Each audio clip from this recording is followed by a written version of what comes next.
Welcome everyone to this LSE online public lecture, which forms part of LSE's Shaping the Post-COVID World initiative. I'm Charlie Bean, and I'm presently a professor in the economics department at LSE.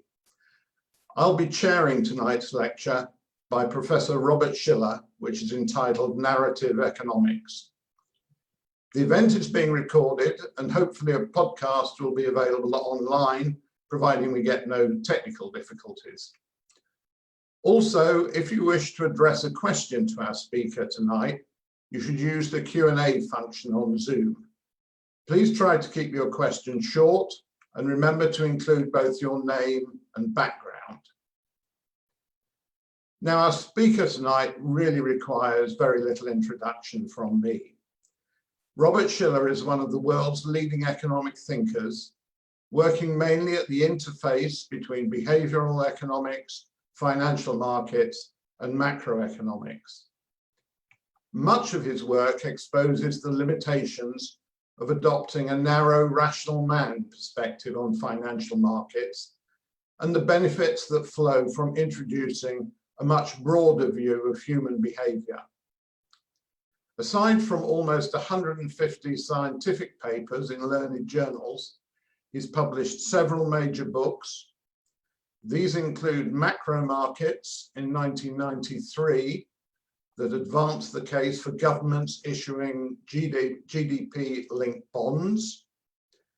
And then in 2000, Irrational Exuberance that foresaw some of the key drivers of the 2007-08 financial crisis. His most recent book, Narrative Economics, which he'll be talking about tonight, was published late last year, but has just appeared in paperback. And it exposes the importance of stories in driving economic events and explores how beliefs can go viral in their impact. For his path-breaking work, bringing new insights into the analysis of financial markets, Bob received the Nobel Prize in Economic Sciences in 2013, alongside Eugene Farmer and Lars Hansen. He's presently the Sterling Professor of Economics at Yale University and served as President of the American Economic Association in 2016. So, with no further ado, let me pass the floor to Professor Shiller. Thank you, Charlie. I'm planning here to talk about some of the underpinnings of economic thought and an idea that we have missed the insights that can be offered to us by reading about epidemiology. I wrote my book, Narrative Economics, before the COVID-19 epidemic was on anybody's mind. It was before the first outbreak. It was a surprise to me to see how relevant this epidemiology take was, because what is happening with the disease is analogous to what I think happens with ideas. This is not the idea that we can think of ideas as spreading by contagion is hardly new. For example, Gustave Le Bon, in his 1895 book, The Crowd, which talked about crowd psychology, talked about idea microbes, okay? Richard Dawkins later talked about what he called memes, which are ideas that spread like diseases. Well, these people have had a lot of impact on our thinking, but less so in economics, and even less than that in finance. So my book and my talk today will be about trying to really appreciate the importance of contagious narratives in explaining events, explaining changes in the economy. And in some sense, it's obvious that this is that there's a factor. How could it not be? But in another sense, I relish the opportunity to point out how many changed narratives are plausibly involved in economic events that economists often talk about in no other terms than the actions of the central bank and the monetary or the fiscal authority. So here's an outline of, I have to get to my share my presentation here.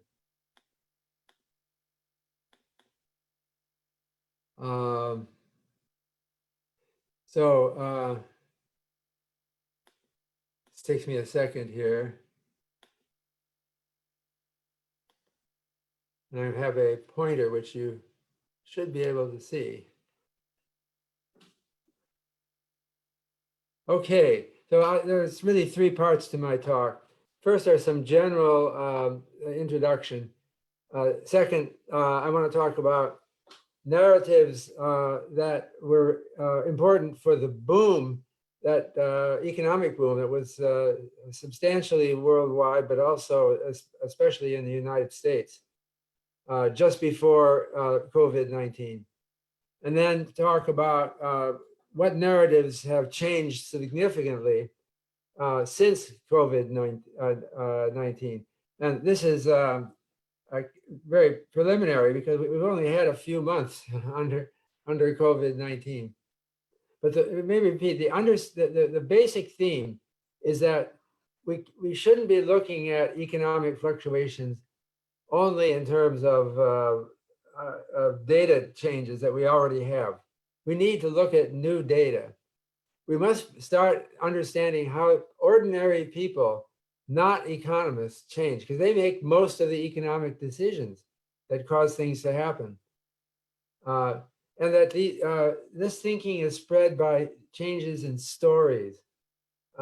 People like human interest stories. It's an instinct. It's true in all human societies that they tell stories that involve people, that have morals or lessons. Those are called narratives, stories with morals or lessons attached to them. They might be witty, they might be fictional, they might be fake news. All those things are possibilities.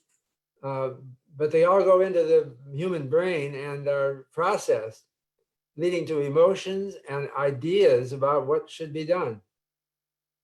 I think we are at this turning point in history, a turning point, much like the turning point that we saw around the time of the Great Depression, when we first got GDP data and unemployment data on a regular basis. And we started thinking in terms of modeling those time series. But the new data source we have now is our ability to search with search engines over digitized text. So we can look at newspapers, magazines, legal briefs, corporate reports, even personal diaries and church sermons to find out what people were thinking. So COVID-19 is a subtopic of my talk, as partly as an illustration, but also partly because I believe it interacts with popular economic narratives. Okay, so let me start with the first part here. Oh, I should have a disclosure at the beginning. I have a disclosure link, but the biggest thing I'm involved with that might be a conflict of interest is I am a consultant to Barclays Bank right here in London for you on investment products. I also gave a similar talk in 2017 called Narrative Economics when I was president, just after I was president of the American Economic Association. And I gave a talk at the LSE on that book. I'm going to try not to duplicate anything I have a lot of stuff to say about this, so it will be a different talk. The talk a year ago is online on Facebook. And then there's my book. All right, so I'm going to start with COVID-19. This is a plot of the number of cases per day of COVID-19 in the United Kingdom. It starts in early March, and it has a hump shape, and it has what looks like a second wave coming up at the end. This curve is often called the epidemic curve.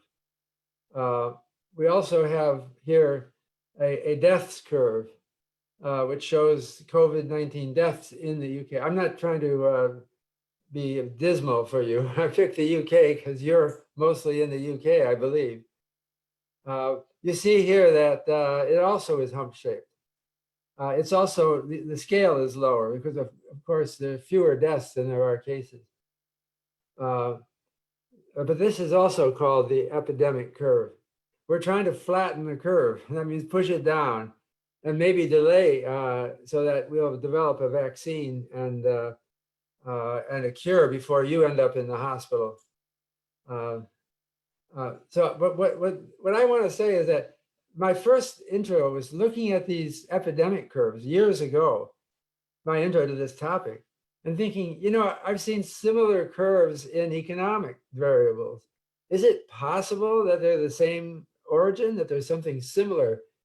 You know, I can't remember ever inviting a member of our School of Public Health at Yale here to a seminar in our economics department.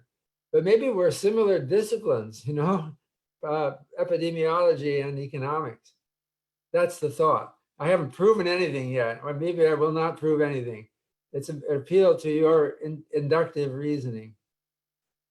So here, the blue line on this chart is gross domestic product per capita in real terms in the United States, and it's plotted on a log scale. The vertical scale is log, so that equal percentage changes look equally big. So that's GDP. It was monthly back to 1948, and then it's annual before that. And then underneath it, in the orange line, I have consumption, that portion of GDP that goes into personal consumption, you know, food, beverages, entertainment, etc.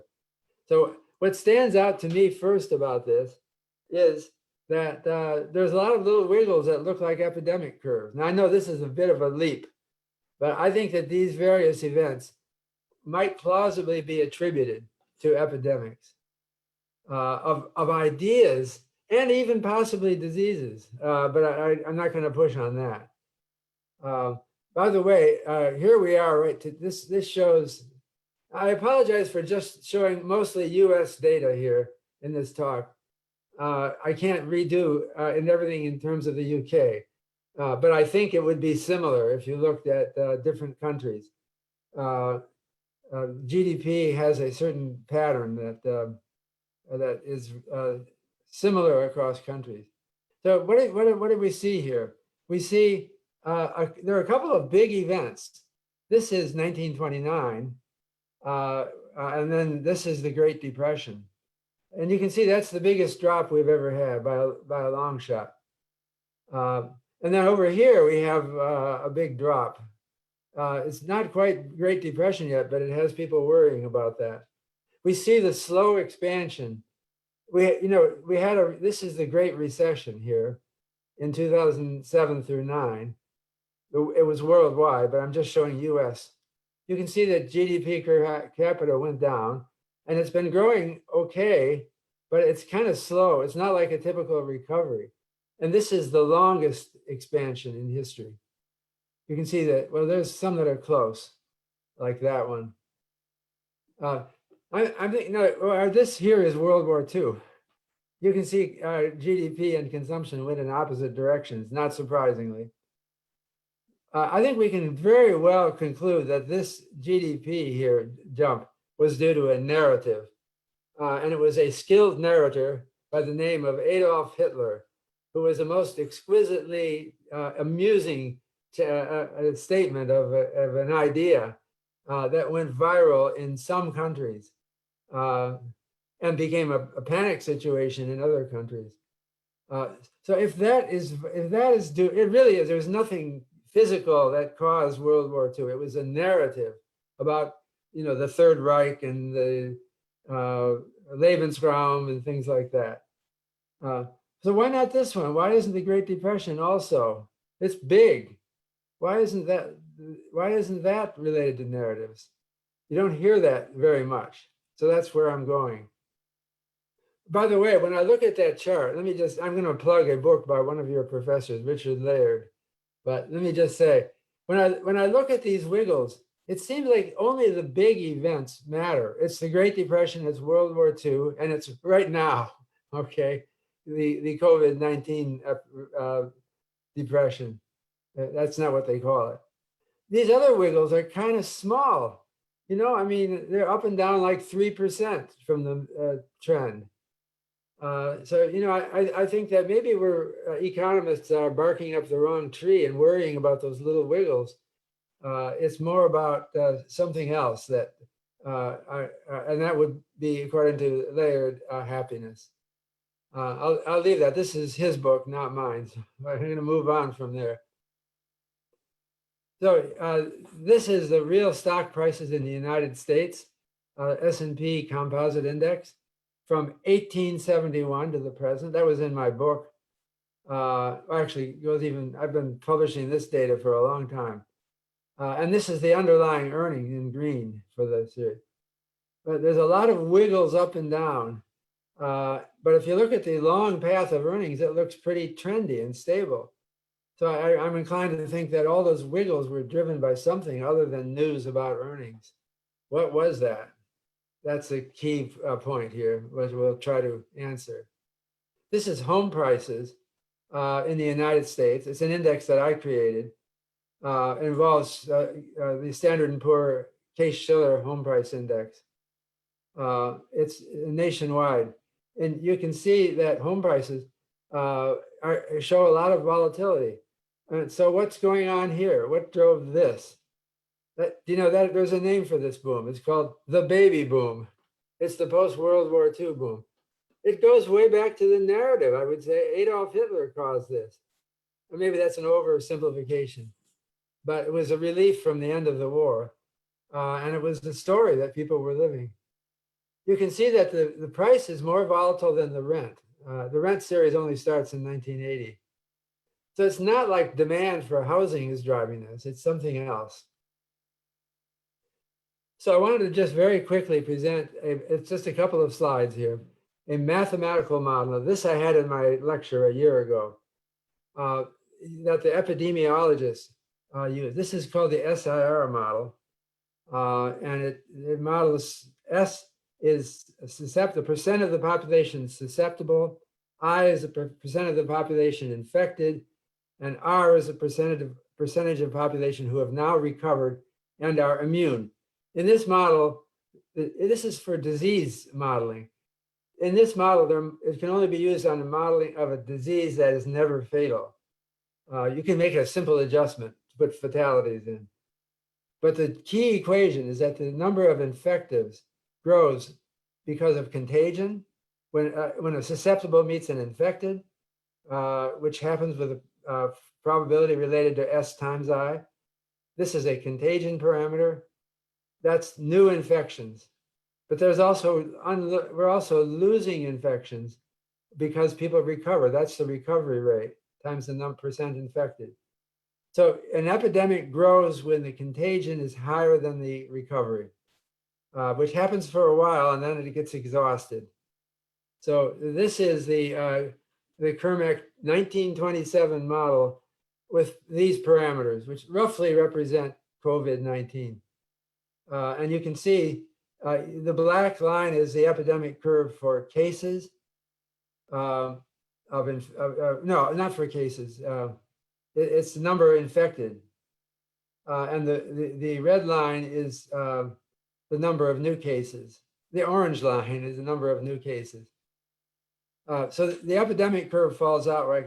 The dotted line is a fraction of the population susceptible, and not everyone catches it. The dashed line is the percent who caught it and are now immune. It differs from COVID-19 in various ways. First of all, the contagion rate is not constant in COVID-19 because policies are intervening. Secondly, we've come nowhere close to, this is called herd immunity, when there are no more new cases. So I just wanted to give a quick example of an epidemic curve of an idea or a narrative. So this is, I just did a search on ProQuest news and newspapers for English language newspapers that use the, no, I'm sorry, this is Google Ngrams. This is books, not newspaper, I'm sorry. The books it's the percent of Ngrams or words in books that are represented by the fair wage. So you can see that the word fair wage, nobody talked about, almost nobody. There's something happened here in 1830s, but it was an idea that grew through time for decades and peaked, you know when? The Great Depression. Exactly in the that was a time when people were really bent out of shape about unfairness. And then it collapsed.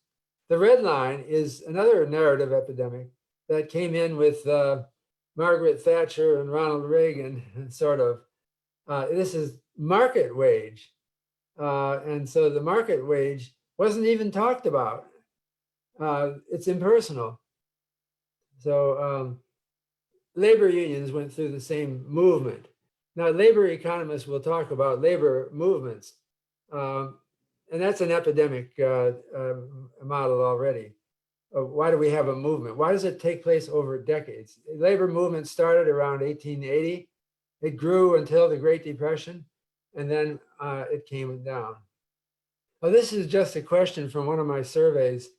I did this in 1997, asking what people think about in 1997, and compared ordinary people with economists.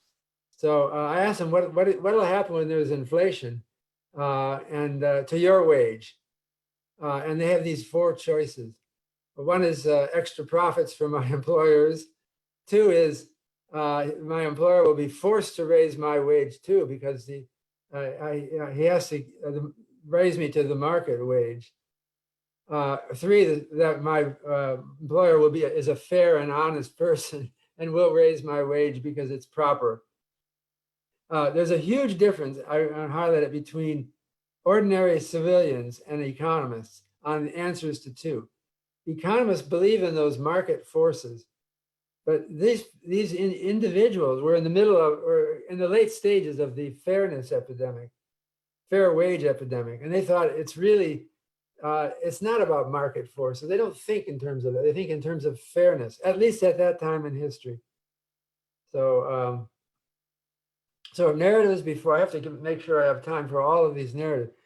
The big thing that I emphasize in the book is that people need an accounting of all the narratives that are having an impact, because there are many of them at one point of time.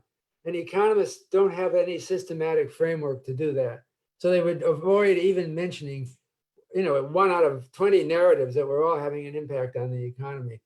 And they're fuzzy-edged phenomena. Who knows?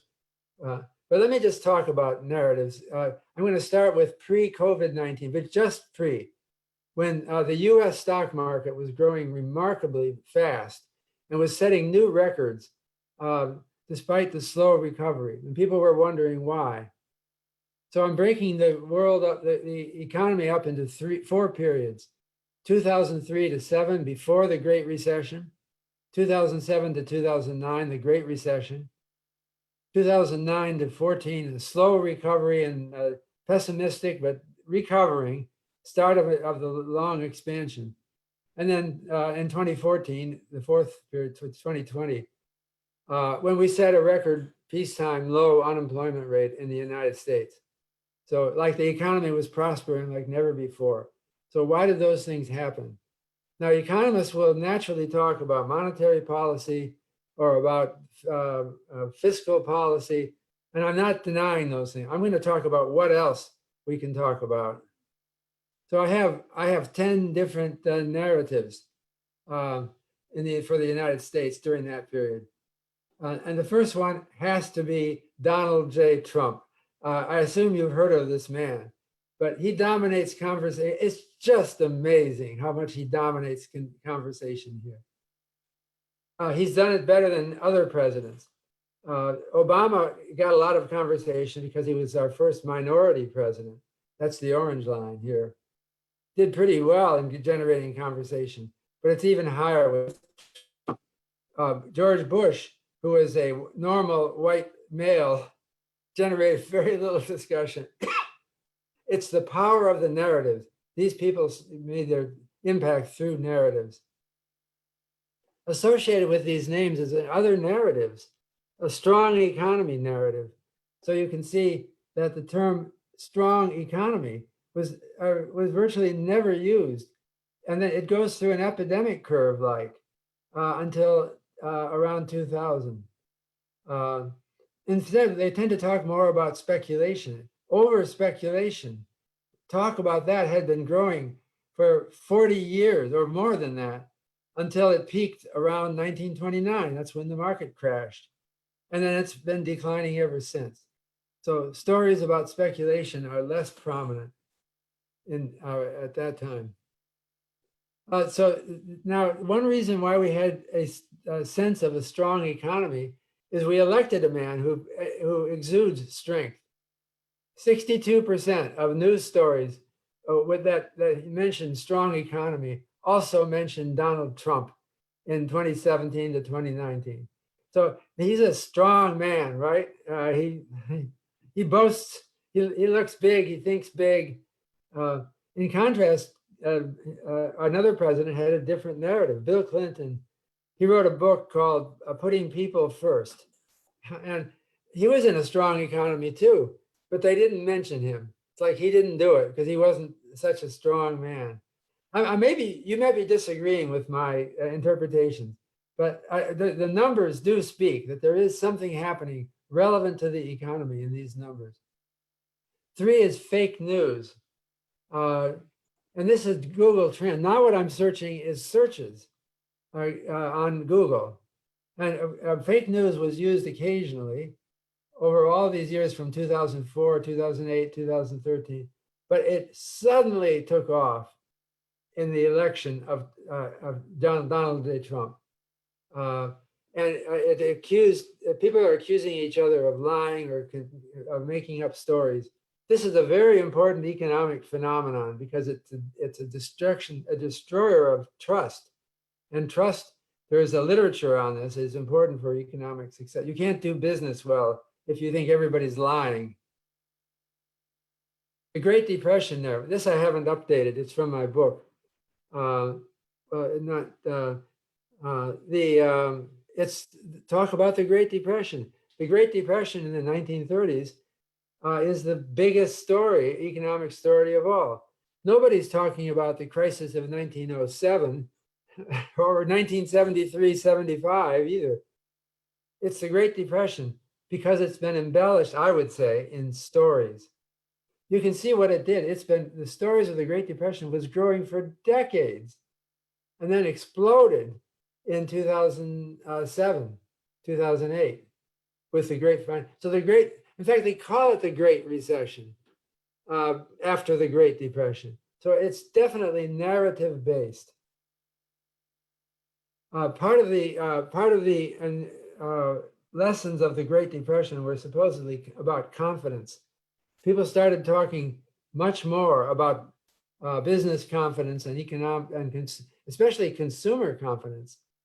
The Great Depression, one important aspect of the story of the Great Depression is that people aren't spending because they're not confident. And the only way people can get confident is if other people spend. Trade wars and retaliatory tariff. Here, I've searched, this is news and newspapers. I've searched for mentions of a trade war since 1800. And look at what's just happened. This is since 2000. These are decadal numbers. They used to talk about retaliatory tariffs, but not that much. We've just made trade war into a bigger thing than we've ever seen before. Sustainability and frugality narratives have had an epidemic sort of thing since 2000. And it's faded somewhat, permitting other narratives to move into center stage. This is Greta Thunberg. Remember her? At the age of 16, she sailed across the Atlantic Ocean, thereby reducing the need for fossil fuel burning. Where did she come from? She's only 16 years old in this photo. Somehow she went viral. And her story, there's something that people like are impressed by her. But I'm sure it's hard to define exactly what it is. Okay. this is a fear of debt narrative that it's again, ProQuest News and newspapers. There was a huge increase. There was a decline in fear of the dangers of being in debt in around 2006. And then it shot up to huge levels for a while. And then starting in phase 4 of my list, we tended just to forget about it. And so, but what were they talking about back here when it was really talked about a lot? So I go over to newspapers, and I won't read all these, but it was human interest stories about people who went bankrupt. And, you know, with lessons, we will never leverage up like that again. The relief of knowing we're not in a bottomless hole has been great. So these stories were common then. So it discouraged purchasing, and it made for a very long, slow recovery, I think. Boomerang buyers was another thing that started to come in 2014. People, after they were wiped out and lost their house, was reclaimed by the lender, they managed to get back in again. That's the story, a narrative about the recovery. There was also a new normal narrative that we will be in a recession almost indefinitely. This one was growing from the time of the Great Recession until I guess this thing stops around 2018. Real estate boomed and real estate bubbles. We started talking about real estate bubbles in the 1990s. Before that, there was hardly any talk about real estate bubbles. They talked about real estate booms more than they talked about real estate bubbles. I try to figure out what's the difference between a real estate boom and a real estate bubble. So I go back and I search old newspapers or old books. I found this nice little discussion about the difference between a bubble and a boom from 1887. It's written in 1915, but he's remembering the unforgettable real estate bubble of 1887. Do you remember that one? It was in the United States, centered on Los Angeles. Back then, everybody knew about the great real estate bubble of 1887. They usually call it a boom, though. When I wrote an article for the Los Angeles Times, I was thinking of offering to write about the bubble of 1887, but I asked the editor, of course, everybody in Los Angeles knows about that, right? And he said, I've never heard of it.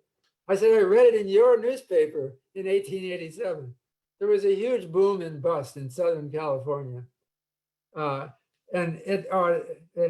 he argues that boom is more reckless and masculine, and bubble is more feminine. I don't know.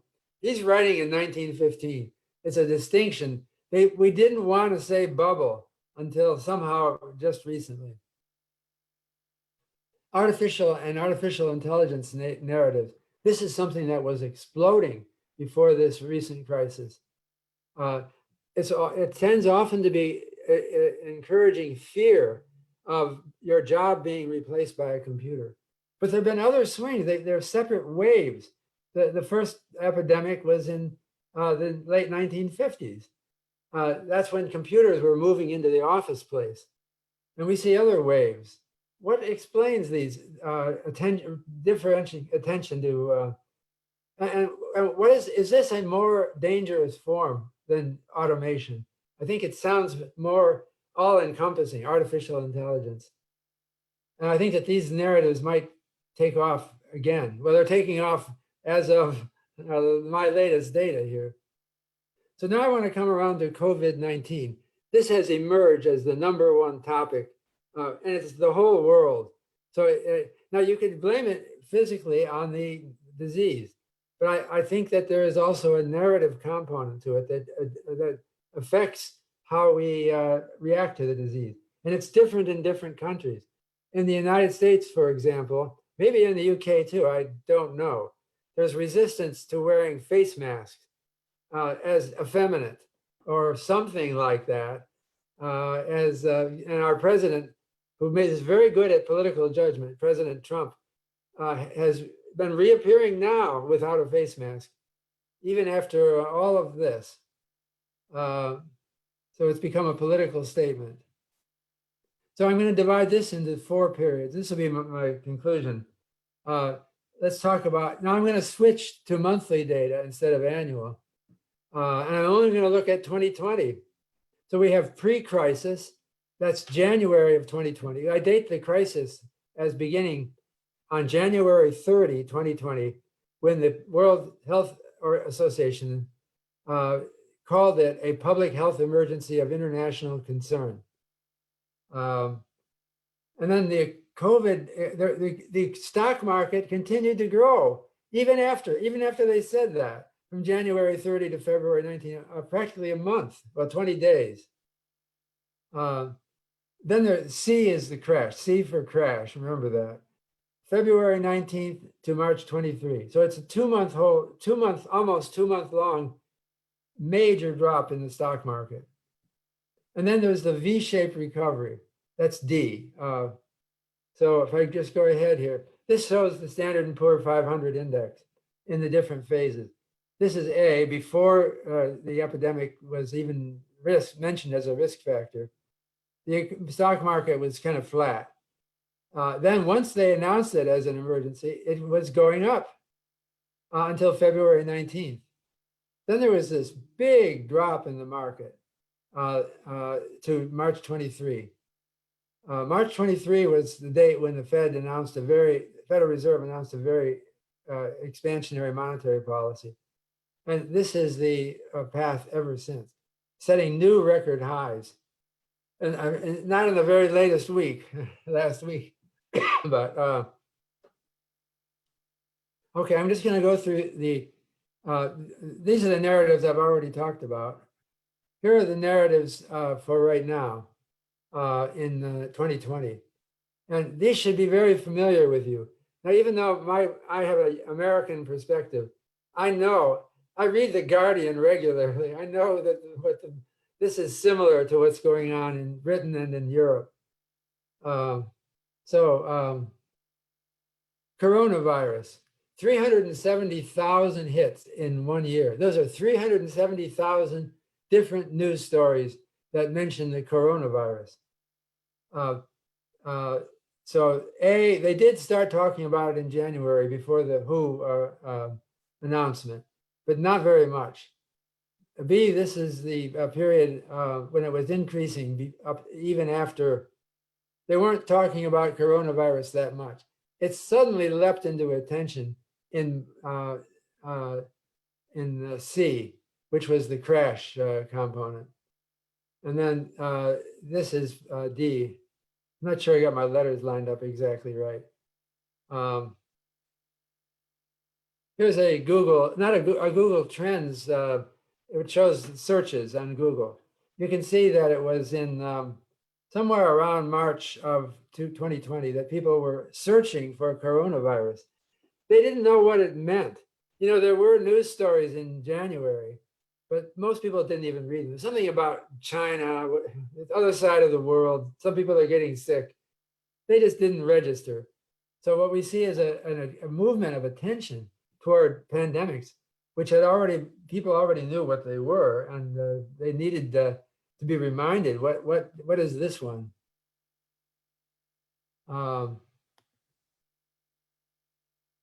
This is a pandemic. Again, A and B, the reason the market kept going up in B after the WHO announcement, January 30th, is because people still didn't register. It wasn't real yet. It suddenly became real in March and April. And now it's fading. It's, I don't know what to make of that. It's like a post-epidemic peak. There are human interest stories during phase C when the market was dropping rapidly. So I was particularly struck by this one. This young man is a Western who wrote the article. And this is in the Wall Street Journal. These are some, he was visiting a girlfriend in China, and these are the locals. They're hunting for worms to eat, worms and minnows. Great story in a local creek. Oh, Donald Trump registers there. He only has 155,000 hits. So coronavirus is the superstar of our narratives today. But Donald Trump is hanging in there very strong, not declining much at all. He's hanging in there because of his genius at renewing his contagion by constantly coming up with new gossip and staying within the bounds that he doesn't offend people. Well, you know what I'm talking about, I think. Global warming. So this is Greta Thunberg again. In January, there was a lot more talk of global warming than there is since. So it seems to be the stage is being pulled away from global warming. And with most recent data, even with the California wildfires, which are to some people extremely alarming. If you're in California, you'll know it. And it's talked about a great deal. But overall, it hasn't, we're too preoccupied with COVID-19. I did a search on poor Greta Thunberg. I think she's a very promising young woman, but she's turned 17 now. She's no longer so young, not quite as good a story, but her decline since January, this is January, this is February, this is March, is quite precipitous. I think she can recover. She can make a second wave, but she has to reinvent herself. It just somehow is no longer a contagious story. There's Greta on board her transit. That was a pretty daring stunt, wasn't it? She had help. You can see, I guess those are her helpers. She didn't sail alone across the Atlantic Ocean. But it was a good story. They had a thunderstorm. Lightning was striking all around them. And her father remarked that they were more than a little scared out there. This is, oh, now the American dream. You probably don't hear about this so much in the UK. But it's an idea that America is a special place where honest enterprise is rewarded. It hasn't really changed. I should have, but I should have shown the whole thing. But American dream has been a narrative that's patriotically strong in the US that has been growing since the term was first coined in 1931. And it's been an epidemic of long-term status. I think it's something that Donald Trump hooks onto. So to understand the high level of the US stock market, it has the highest price earnings ratio in the world, or at least my price earnings ratio, CAPE, is the highest in the world. It has something to do with this thought that there's something especially people are come to America because of the land of opportunity, ambitious people. And Trump has keyed into that. But I don't see any real trend to that. There's the American dream. Oh, yeah, this is what I meant to say. It started in 1931. And it's been growing as a source of pride and patriotic sentiment. A little downturn, but not significant. And I think it helps explain these high stock market at this time. It doesn't make any sense, you understand. It just goes to interpret that Donald Trump is like a tough businessman. He's running the country like a businessman. It just draws attention to maybe he's right. Even if you hate the guy, you might choose to invest in America. American greatness. That one is, that's also just for 2020. It's talked about, but not hugely. So the Great Depression is another story that I think is, I mentioned before. It peaked this is January, February, March, in April and May, at the beginning of the recovery. At that time, people were starting talking about V-shaped recovery. They were talking about the Great Depression, but they were also thinking of the recovery afterwards. This is a New York Times article on the left that was published on the morning of the day of the worst stock market drop in world history, October 19th, 1987. And they show the Great Depression drop in the stock market below, and they compare it with the market in 1987, and they see it's starting to drop. This is a narrative that we're repeating the Great Depression again. In 2007, we were reacting. No, now this is just a couple of weeks ago.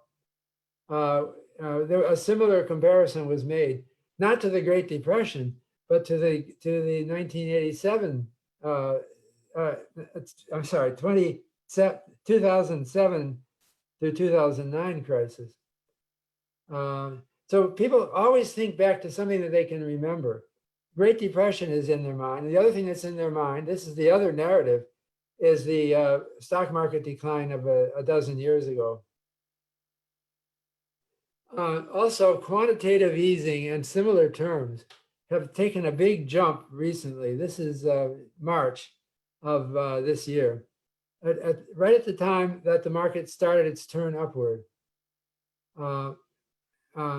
And it's associated with human interest.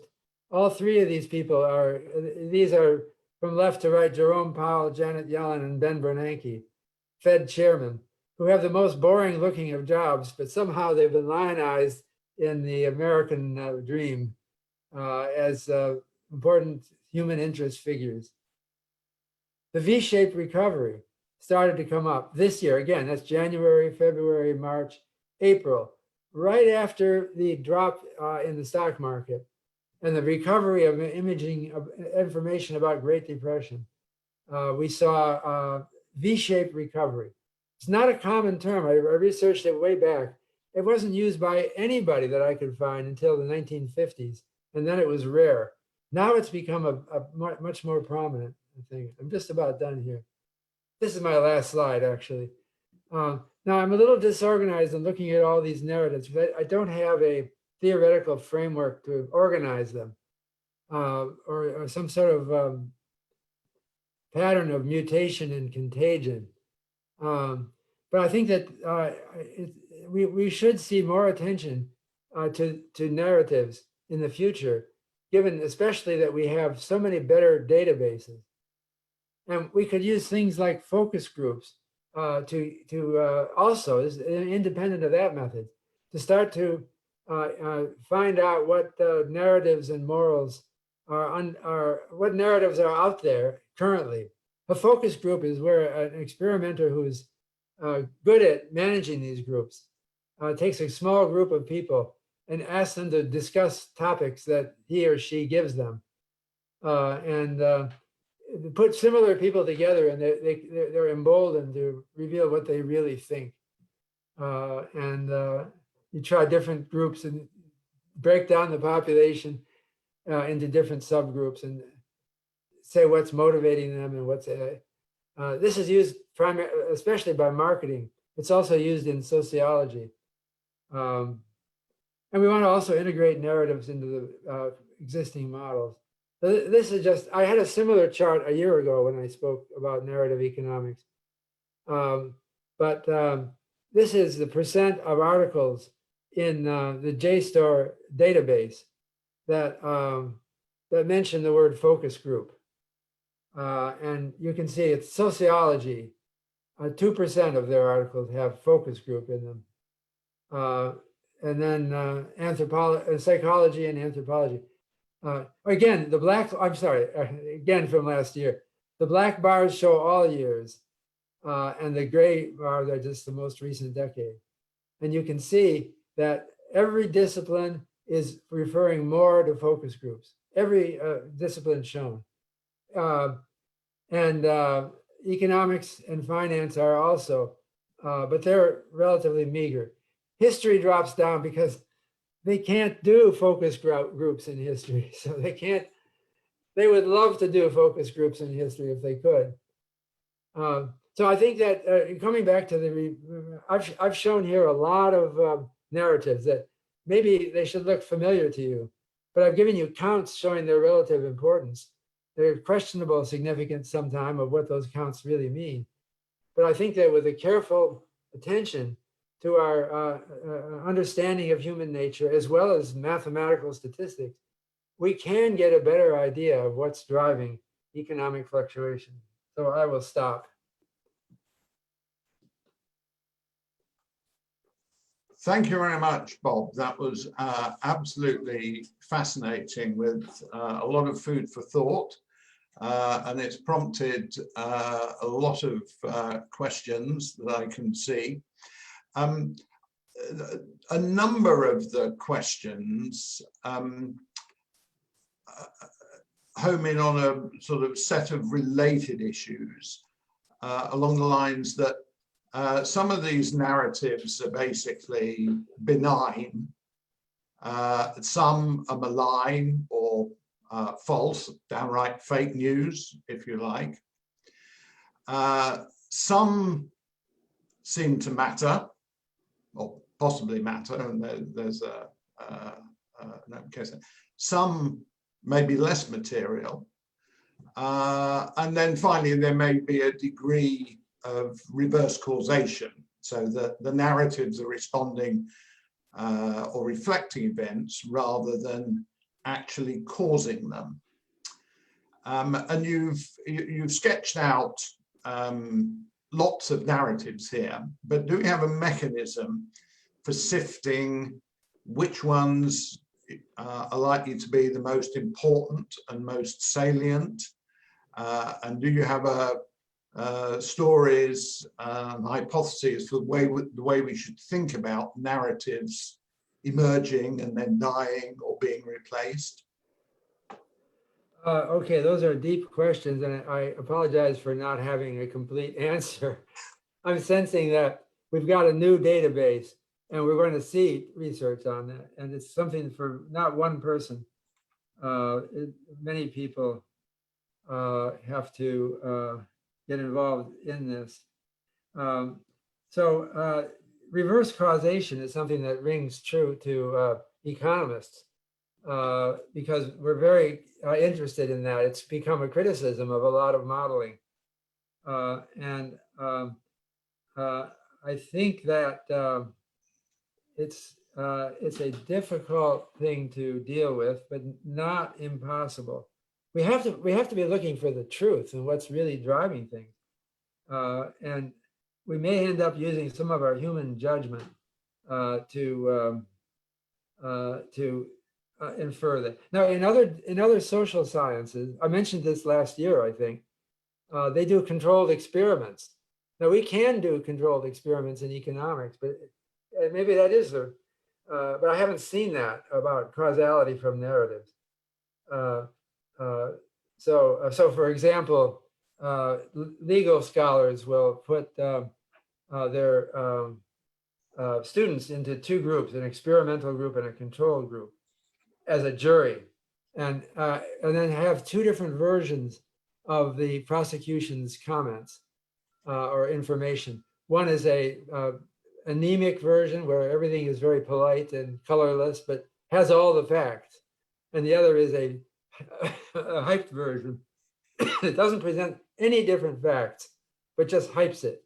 It makes colorful language. It includes extraneous detail that's colorful. And they find they get convictions more often with the hyped version. So I believe that that's been shown that, but it's a little bit harder to do a controlled experiment on viral narratives. It's a very competitive marketplace to get viral. And it's something about hitting a particular chord or something. So reverse causation is hard to be handle in economics. I think we can do some controlled experiments to establish some things. And it's not just reverse causation, it's also the direction. Often when I refer to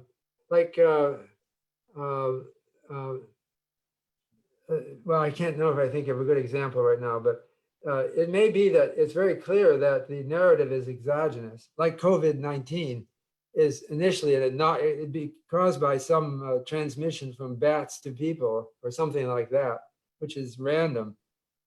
But we don't know which direction of effect. Does it make people sick or does it make them inspired? And that's an ambiguity that we face.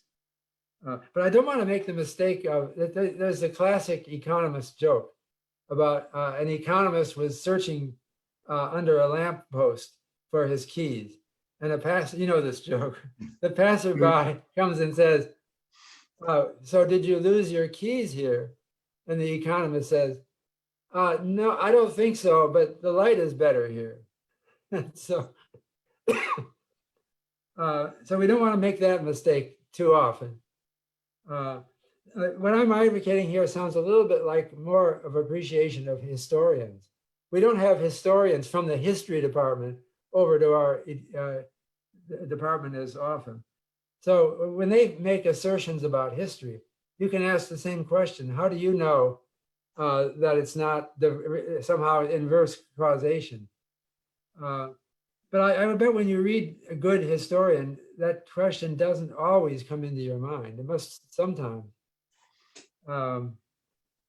It's slow progress. I think it involves some human judgment about reverse causation. It may be a somewhat disreputable part of economics for a long time to come. I just think I like the truth. I like to know what's really driving things. And I think it ultimately affects policymaking and forecasting as well. All right. Now I have a couple of link questions here. There's one from Ted Cran of Lloyds Bank, credit risk forecasting and stress testing, who's interested in understanding what technologies researchers are using to quantitatively capture these ideas. And somewhat linked to that, Chandler Wilson, who's the head of a data science innovation at a large global bank, wonders why firms are being so slow to move into this sort of space to use these ideas. Okay. As for the technology of inferring, that's a big subject matter, and it's not something I can anticipate entirely. But I wanted to mention that maybe I should just talk a little bit about focus groups, which is there was a famous article by Robert K. Merton, who is actually the father of the economist Robert Merton, in the 1940s with a co-author. Called Focus Interviews. And there is a sort of technology outlined there for conducting focus interviews. He imagined it to be one-on-one rather than a group. It's now typically more a group, I think. But there's something about listening attentively, listening for what ideas are brought up and following up, ideas that you didn't expect would be coming to mind when you bring up a topic. But I think that there is something of a skill that some people have to run focus groups and to get people to open their hearts and tell them how they really think. As for why firms are slow to move into narrative economics, well, maybe they are not, in some dimensions at least.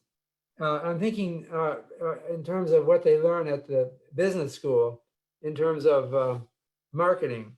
We have a marketing department. So the advertisements that they show on television, if you notice, tend to be advertisements in the form of a small skit, often humorous, amusing, attention-grabbing, involving real people like you or me.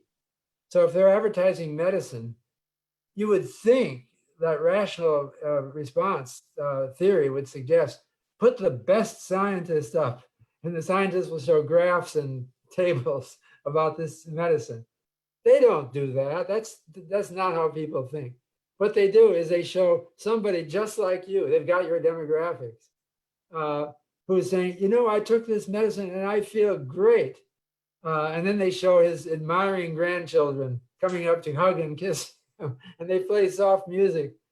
They've done experiments on all these things, like music. Do you think they put music in for entertainment? Well, it's entertainment, but with a motive.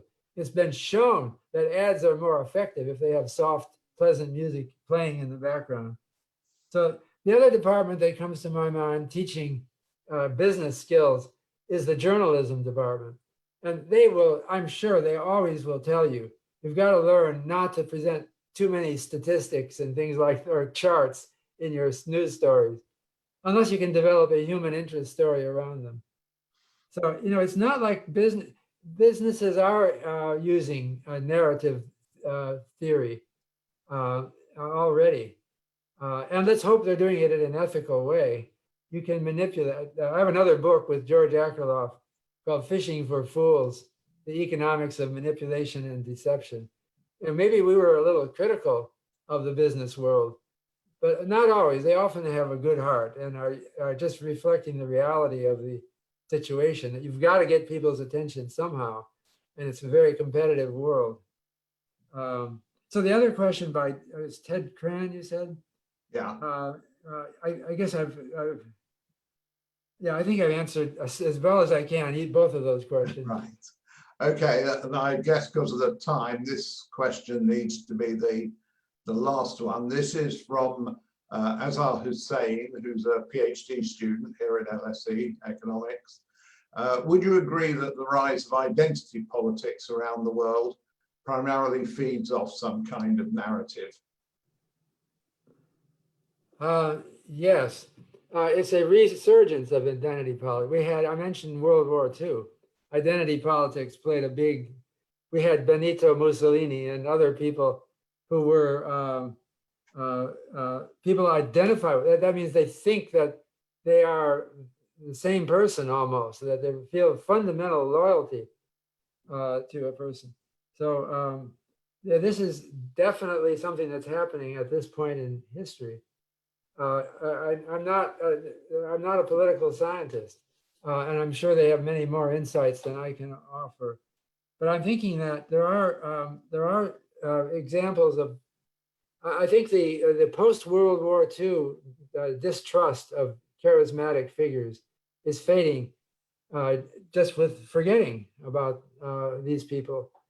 I've told my students, watch a Mussolini speech or a Hitler speech with English translations. You can find them on the web, just so you have a sense of what caused that war. And then I thought maybe I shouldn't urge anyone to watch one of their speeches. You might like it too much. But that's identity. So I think that there have been recent examples in history of people who are, who are defining a new form of identity. I keep mentioning our own president, Donald Trump. I'm avoiding your prime minister.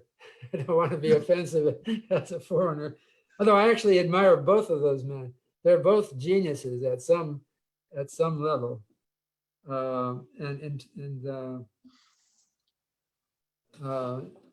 it's not the average person who makes it to that lofty level.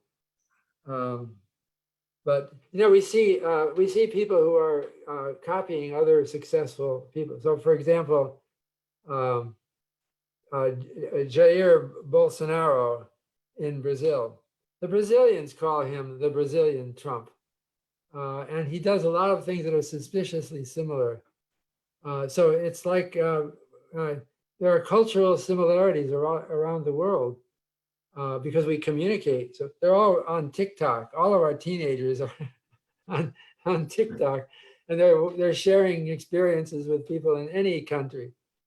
And so there is something about identity politics that is growing right now, and I can't be more eloquent than that about it.